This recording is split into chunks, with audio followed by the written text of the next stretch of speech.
at first I was extremely upset with MSNBC and all the other stations giving Donald Trump this much time to just come on air on a press conference and lie and lie and lie and lie. But you know what? Eventually, MSNBC, after giving him an hour, broke in, and they just didn't leave it as a press conference. They did what we say must be done. They didn't do it as complete as I would have liked it to be, but they did it. Check this out, and then we'll take it on the other side. But I think it's important, again, after giving him an hour, to do some fact checks. And let's start with the fact that people were killed on January 6th. 2 rioters were killed, and of course, several officers in the wake of that riot. Biden did not weaponize the DOJ against Donald Trump. Kamala Harris did pass the bar. She was the Attorney General of California. He said she wants to take away people's guns. She just named a running mate who is a gun owner and a hunter. She said Josh Shapiro, who was not named as her running mate, was not popular. In fact, he is, for as long as polls have been taken on favorability of Pennsylvania governors, the most popular governor ever in that state. Some of the other things he said, asked by Garrett Haake, I think, which is a very important question about why he thinks she is winning. He said she is a woman, although earlier suggested that she was not winning. In fact, when he said that her campaign is crashing, not true. Her campaign has set fundraising records. She is getting very loud and enthusiastic crowds, and she has been gaining in the poll.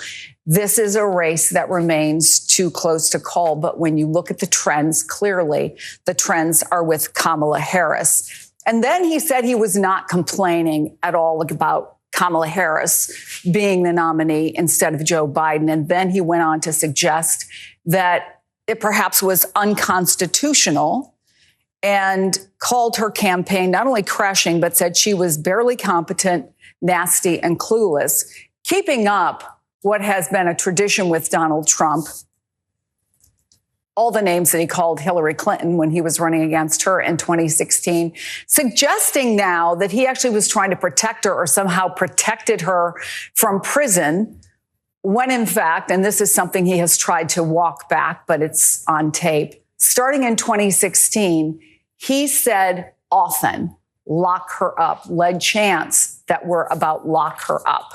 When it was fact-checked by USA Today, they called him saying that he didn't say that. A ridiculous attempt at revisionist history. So those are just a few of the things that we think are important to fact-check about what he said. But what he did say that is true is that he has not recalibrated his strategy at all. What we heard from Donald Trump here is the same kind of press conference you might have heard against Joe Biden when Joe Biden was expected to be the nominee. We also got a bit of news out of this. Apparently, he is agreeing to a debate on September 10th on ABC. That was a debate that Kamala Harris had suggested. 2 others we expect may be on September 4th and the 25th on Fox and NBC. He also suggested that he would like to see one vice presidential debate that he has agreed to on September 25th. And he also said that J.D. Vance, who has taken a lot of criticism for statements he has made, including criticizing what he called a childless cat ladies, is doing a fantastic job. He said a lot of things, many of which were untrue. Our colleague Chris Jansing was just ticking through some of them, but there's more. For instance, that President Biden weaponized the Department of Justice against him, that he won, in his words, the Mar-a-Lago classified documents case. He, of course, didn't. The judge in that case is someone he appointed who dismissed the case abruptly and quietly.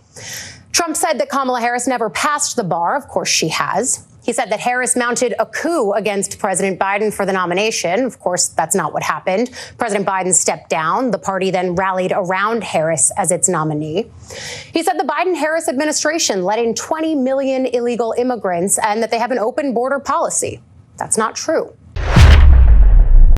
So, yes, they fact-checked him. They told where he was lying. They told where he was misleading. And they showed that he made no sense. Oh, JD Vance is doing a great job.